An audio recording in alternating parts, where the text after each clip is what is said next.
There was some calls going the other way where he would have to call you and ask, what's going on? Like, are you abusing my children? Like, what's going on? They have a lot of problems with the way he's parenting. And I'm like, well, that's fine. You had problems with everything I was doing. So that's okay with yourself. Sit with yourself and speak to yourself about how you're feeling, what you're going through. Why are you triggered by the words? What does that go back to? Journal about it. Sit down, let it reveal to you what's really going on that probably goes back to your own childhood and your relationship with your parents. That will be revealed. If they could say it to me, like, Mom, help me because we're drowning. You know? Okay, so you bring the kids here, and I mean, for all of us who have kids, we now have to acclimatize them. They're normally in Montreal. Right. We've picked them up. They've lost their brother. They've now lost their grandfather, and now you're bringing them here away from their dad, away from their grandmother. Right. So you bring them here, but they're still like, I now have to go to a new school. I need to meet new friends. I have to now create a new life for myself. Why? Hi, everyone. And we're back with another Sandwich Years. So for those of you who are dialing in, and as I say dialing in, well, for those of you who are watching for the first time, the Sandwich Years is about taking care of some sort of elderly or top bun. They could be your parents, they could be your in-laws, they could actually be siblings as well.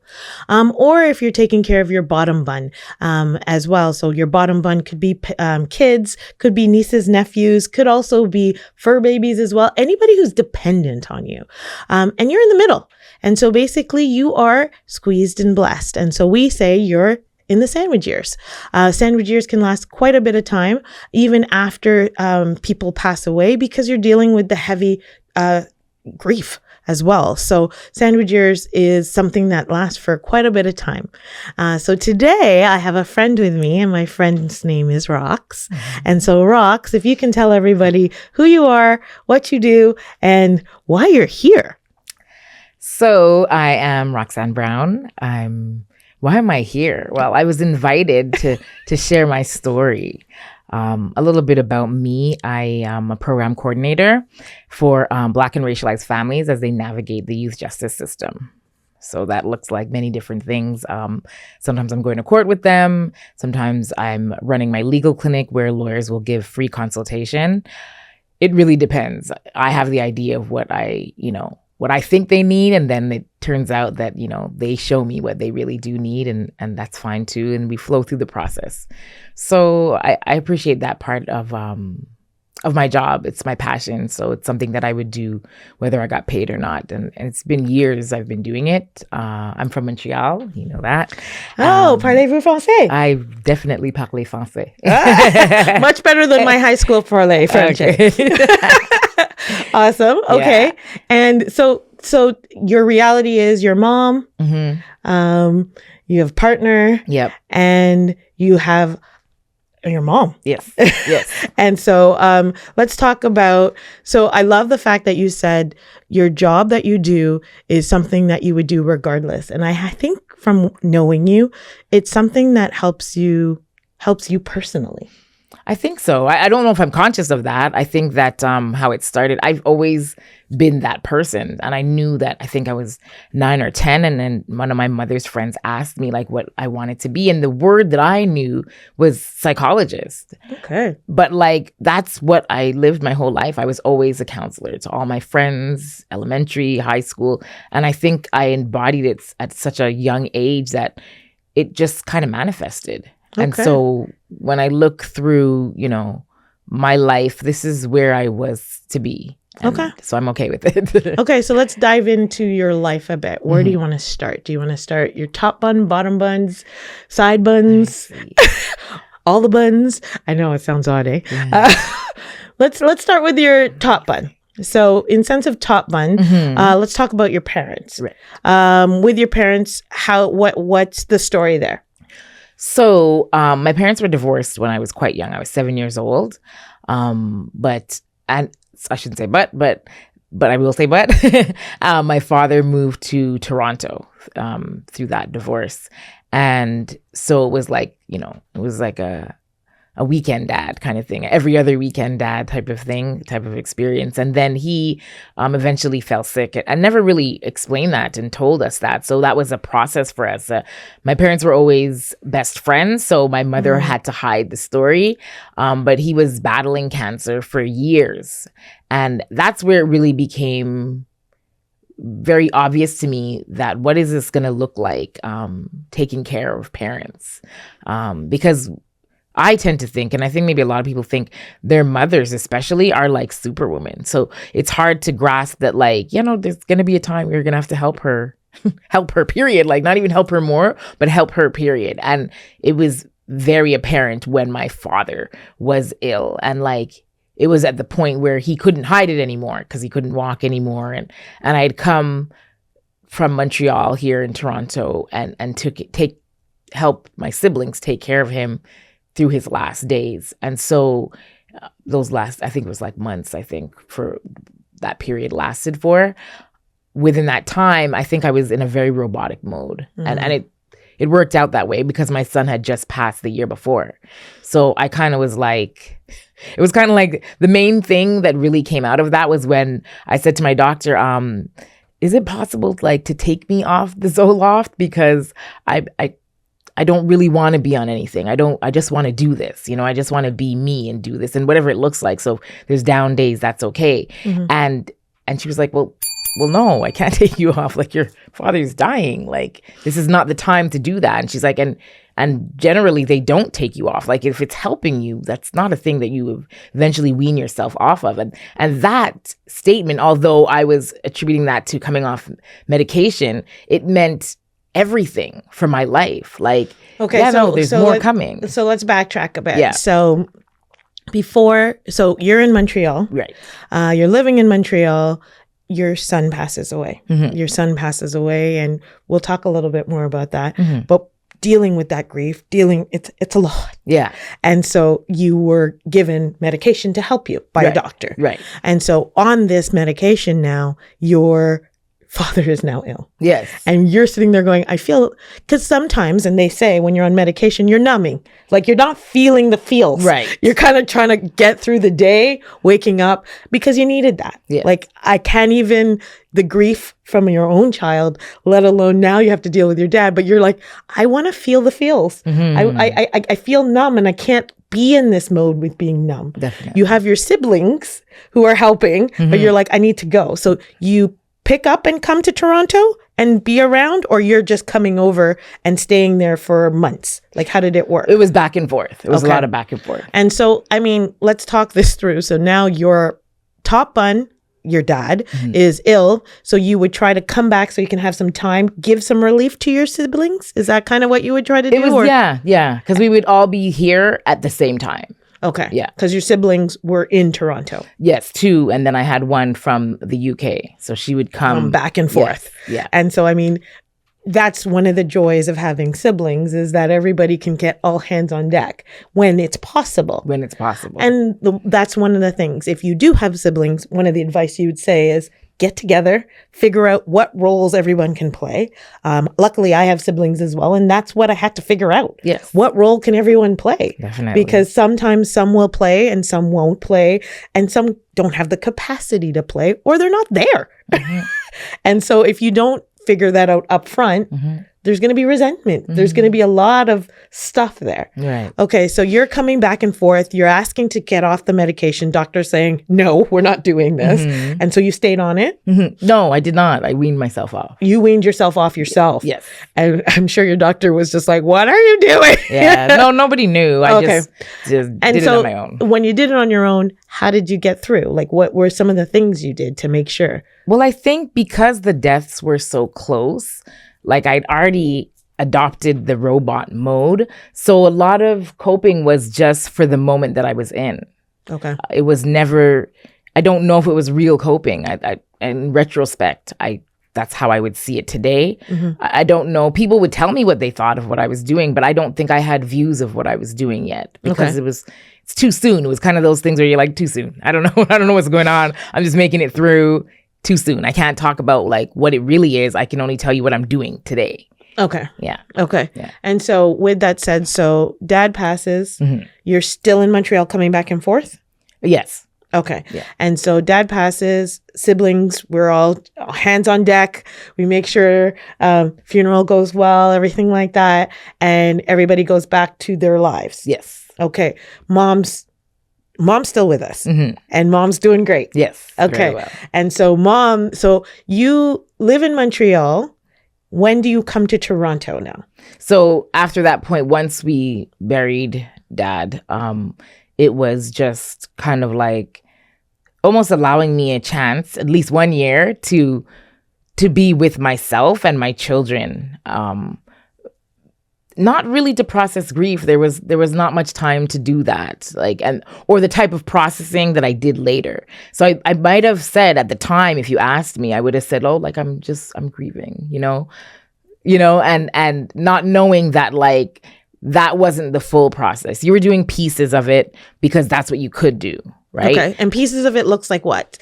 Just waking up, doing what you have to do, and going back to bed. Yeah. Just doing what I had to do. And I think it only transpired that way because I had children, I have more children, not just their brother who passed, but I have 2 more children and I'm still married at that time. So there's life still happens. So it's easy to be distracted out of your grief because it's listen, there's things to do. There's people waiting for their lunch and their supper. And so it was very easy to go through that. And the coping was the coping. So the coping was going through life. That's what it was. Going through and just flowing through and letting it do what it's doing. And your feelings and emotions, you let that come later. And I think, how do I say, everybody processes grief very differently. And from practicing my own grief or trying to figure that out, what I did was I went through the motions. I wasn't feeling, I was numb. And it was very weird because when I talked to my therapist, I would be more sitting there going, I don't feel anything. I feel numb. And she's just, it was kind of a discovery to sort of sit there and go, what's this numb feeling about? And so after my mom passed, that was one numbing. And then when my dad passed away, I was just sort of I think I knew what to expect a little bit more. And so that was the other piece. So grief looks very different for everyone. And I think one of my learning was you can't tell someone how to grieve, and you can't expect someone else to tell you how to grieve as well. Did you feel the same way? Definitely. Okay. And I think that's one of the things I would love to share with anybody who's just recently gone through a passing of somebody that they love. Take it easy on yourself. Take it easy on yourself. There are days, and this is the blessed part, there are days when I'll be listening to a song and all of a sudden I start to bawl. And I'm like, but I used to love this song. Right. And you're in tear. And then there's days when I see something that reminds me of my parents or reminds me of someone who's passed, and I just laugh. And I know that they're around me. And it has nothing, it has to do with faith, period. But it's just in sense of, just that blessed moment that I had a moment with them that they might be showing me a little bit more. And that's what happens on your journey of grief. But it doesn't go away. It doesn't go away. Sure. And then also when someone else passes close to you, you feel it deeper. It's heavier. And so for you, your grief, because you've seen a lot and you've experienced a lot. So you're still in Montreal, you're still married, you still have kids. We've gone through 2 passing now, and it's heavy. What happens now? You moved to Montreal, you moved to Toronto now. Right. And what happens now? So I moved to Toronto, and I come in a very challenging time. COVID, I think we were in the mid to end of COVID. And so not employed, and just trying to facilitate this transition for my family, and I came with, so that was the main separation in my marriage, and bringing the children with me. So we do that, and, we go through the process, because now it's kind of like a couple years have passed since their brother has passed and my dad has passed. And so now for the little people in my life, they are they're kind of like, and I think it's their soul speaking to me, because they could have never, I mean, most adults can't even word this, but their body's like, yeah, so now we're going to show you how much how much that shit did to us. You know what I mean? Like, now we're going to show what's really going on. And so they waited till we got here, and it was just a load. It was just a load of like, if they could say it to me, like, Mom, help me, because we're drowning, you know? Okay, so you bring the kids here, and I mean, for all of us who have kids, we now have to acclimatize them. They're normally in Montreal. Right. We've picked them up. They've lost their brother. They've now lost their grandfather. And now you're bringing them here away from their dad, away from their grandmother. Right. But we have aunties and uncles here and cousins. So you bring them here, but they're still like, I now have to go to a new school. I need to meet new friends. I have to now create a new life for myself.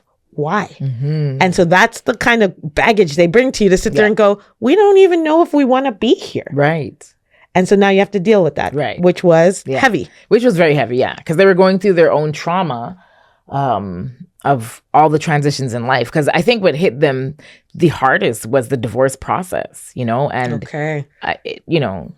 I've been told that, like, it's as easy as the parents allow it to be easy, right? Like, and then it's a separate experience for the children, you know? And so we can do as much as we try to do all the great things and hope for the best. But sometimes the impact that they're having, like, is nowhere where you can even address or speak to for them, you know? So then now divorce is another loss, because now you're losing a partner in your game right now, right? Precisely. And then now this partner, now parenting, that's another story, right? Because parenting with a partner is one thing. Some parents, you're not always on the same page at all. And to get on somebody has to lead and someone not leading, and you have to figure out that challenge. Right. And so they took it hard, the divorce. Did you explain it? Like, did you all sit down? Like, is there a recommendation you would give somebody who's going through divorce in the sandwich years? What would you tell them? Well, I would say, I think when I think about it, and I know my therapist had told me this many years ago, that when the parents are doing well, the children will always do well. And it doesn't mean that it looks like what we think it looks like. Oh my gosh, she's going to school, she's doing well. And it's not that. Okay. It's that internally, on probably very emotional, psychological levels, the children will be doing well. So we, and even with that, it doesn't mean that it's perfect. Okay. But we co-parent very well together, and we're very good friends. So that is an ease for them, but they won't see it that way, because there's nothing to compare to them. In their world, it's like, well, that's what you're supposed to do. So they were going through their stuff, and you know, I know from my experience with my parents' divorce, I was very blessed that I had this partner in my life that I knew who I chose when I married him. So I knew what things could look like, and I knew that, like, we can do this. So I knew that. They didn't know that. My kids didn't know that. They didn't care about that. To them, in their world, it's like, you're changing everything. We lost our brother. We lost our grandpa. You're changing everything, and you moved us here. You're changing and disrupting everything, and it's all your fault. And these are words that they've used. They've actually said that. Yeah. Yeah. They've but at least they articulated it, right? That's it. And so, I mean, so advice is, ideally, you're doing it for the kids. Right. So when you have a partner and you're divorcing, it's about you divorcing. Yes. But then when you're raising your children, it's about them. It's not about you. Right. And you have to figure out how to co-parent. Right. And become friends for them. Yes. Not for anything else, but for them. That's it. And you don't have to be friends, because I'm a rare occurrence, like, and I hear it all the time. And it's very rare that I hear that they're friends. They just try to make it to do it, right? Okay. What I do is another level. And I've become very aware of that as I speak to people in my generation, that, like, even people who are married cannot do what I do with their father. So they can see that based on their, you know, I guess some of their comparisons could be what their friends are going through. But my children are very much, and I guess children period, in those age groups, 12 and 19, and when they were like 14 and 6. But like in those age groups, they're very clear when they speak about what they're feeling. Like my children will express, like, I don't really care, your mom, your situation. I'm hurting. Like, Okay. this is not fair for us. We don't want divorced parents. We don't want to live in 2 different provinces. We don't want to go to a new school. We don't want to meet new friends. Like, they say that. Okay. They say that straight. And so I don't have to be disillusioned. Like, I'm just like, okay, this is the real deal. They're telling me this and they are right. Like, everybody is valid in what they feel. So I'm okay with that. It's just now, so what do I do? How do I do this? So you encourage, if parents are in the same situation as you, encourage your children to tell how they feel. And then take yourself out of the equation and look at how they feel. And I guess, what can you do to make them feel better? Right. So what did you do? Well, I would say parents, you have to start with yourself. You have to reparent yourself. Okay.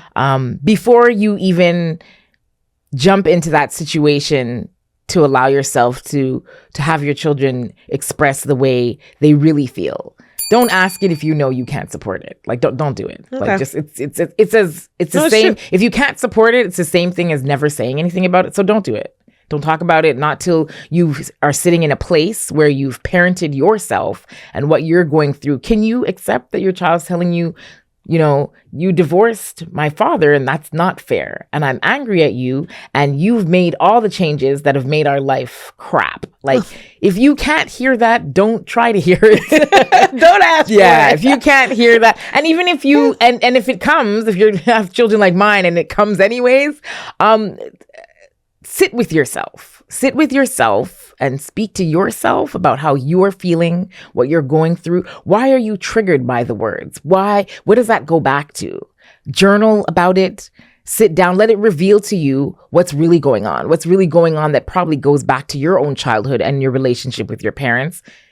That will be revealed. Allow yourself that. Because they might come with the stuff that you're not ready for anyways, right? Even if you say, let me not ask her anything or him anything because, I'm not ready for the answer, they might come anyways. Yeah. And with that, allow yourself the space. Like, give yourself grace to like sit down and say, yeah, so we're going to come back to that conversation.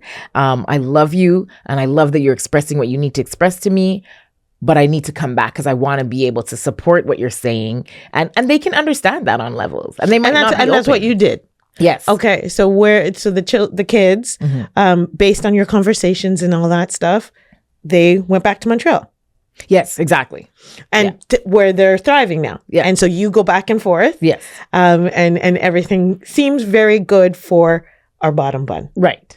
Okay. And it's challenging because even in that, like, I can see that it's the space. It was about a physical space. That's what it was. For some reason, that resonated with me to what I thought they needed. And they've told me that, like, or at least one of them told me that anywhere you are in the world, Mom, that's where I want to be. So although in your mind, you wanted us to have a space, our dad can give us that kind of space that you thought we were not having.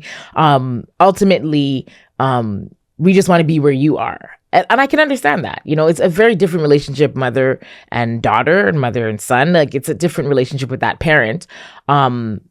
I figured that, the support system there, that's where they're born and raised. So that had to be the best answer in my mind. And I wanted to be able to have that trust in my heart, knowing that, like, now they can have this relationship with their father. Like, that relationship that we had, like, there's nothing like that. Every day, all day together, going through the struggles, just us. Yeah. Right? You can't buy that, So I knew that they needed to have that with their father as well. And also understanding that, like, but they want that mom and they want that relationship with mom and they want to be with mom. And I learned to accept that, even though I still made the decision and said, this is healthy for you guys to go live with dad. Yes, this is okay to live with dad. So they're living with dad, but they come up here for our long periods of time. Yes, I go more than you go more there into their ecosystem. Yes. And then sometimes they'll come over to your ecosystem here. Right. Which is lovely. Okay. And so parenting it looks different. It looks very different when their kids are away. Yes. And so then they do the calls. Dad's doing this. I need this. Yeah. And you're what do you do? Well, I allowed myself to remember that they did that to me when they lived here with me.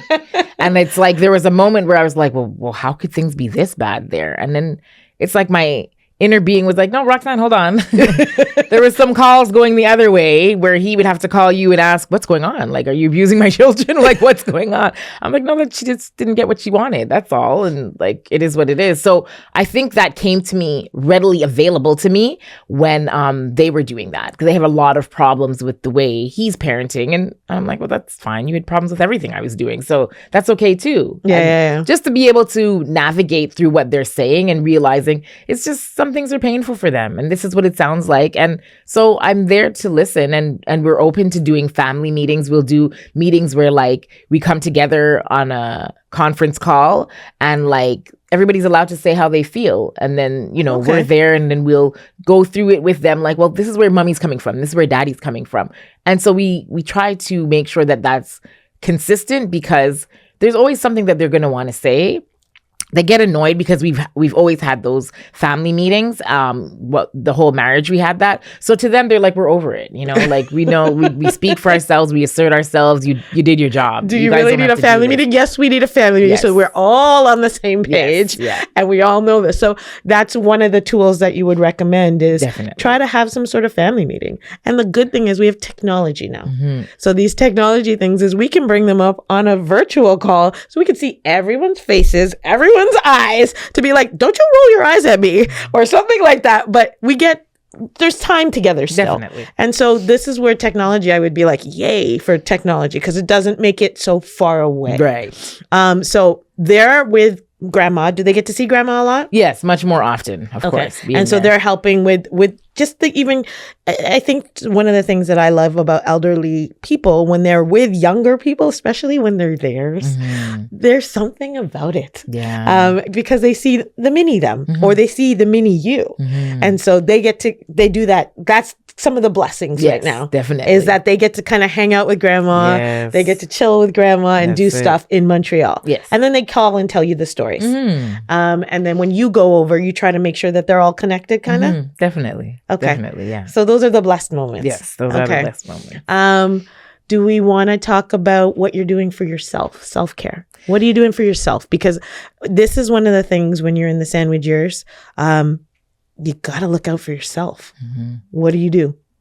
So I think what was really important was to understand that that word self-care doesn't really mean anything. Like you could call it so many different things. You could make it look like so many different things. And I was doing that for years. I was hearing, I'm like, what are people talking about? Like, I do my nails? Like, I don't do my nails. I do my hair. I don't do. So what is this really about? And I had to sit with myself and be like, well, what do you need? Like, what do you need when it's the toughest day? What do you actually need? And it's like to tell everybody no. I need to tell everybody no and sit with myself. What does that mean, sit with yourself? Well, what do I like to do? I like to go by the water. So I sit with myself by the water.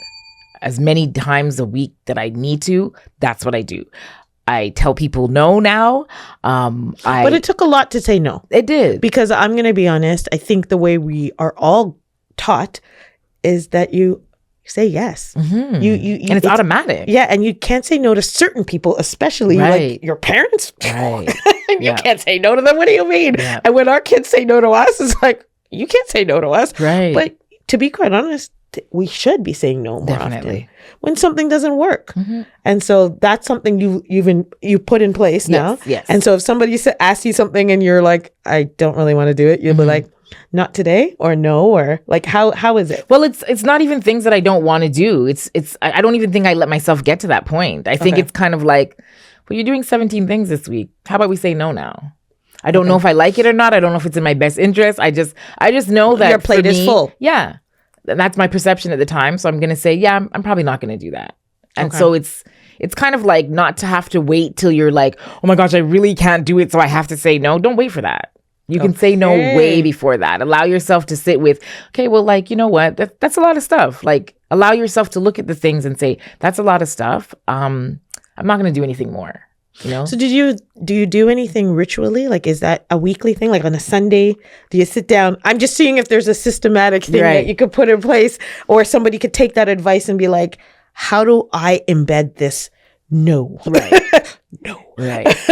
I think it's really aligning yourself with your schedule in your life, your routines. Okay. Yoga and meditation is very important to me every morning. I don't do yoga as much. My body's changed, and I think it's dealing with yoga in a very different way. But meditation is ideal for me. And like, it allows me to go back to journaling, those are the two rituals that keep me very grounded. Okay. And so you had to try a bunch of things first to figure it out. Yes. Okay. And so advice would be try different tactics. You might not be a journalist. You might, and some of the things, so for me, I love listening to music. And depending on, I love all genres, and it will take me in different places. And so when I have a moment, I'll put on the radio and I'll blast it, and everybody like, what are you doing? I need a moment just to get back. Journaling though?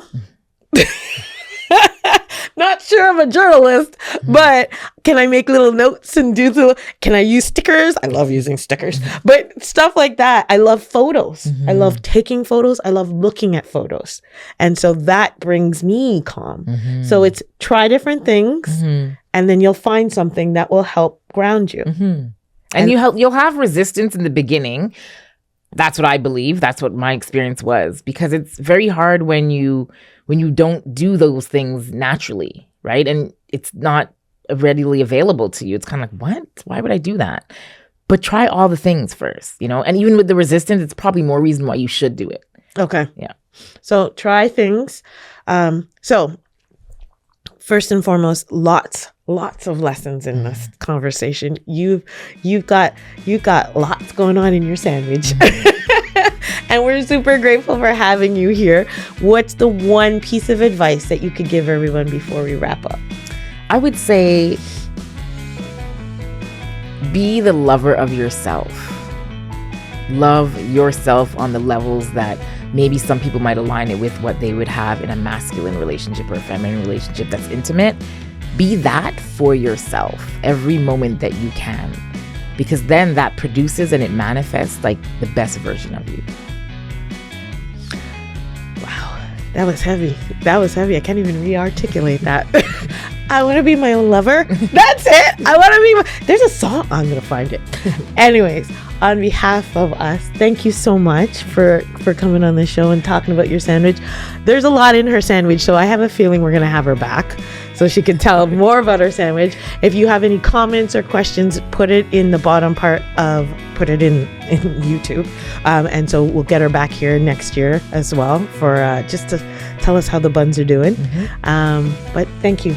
Thank you so much. Thank you. So see you next time on the Sandwich Years.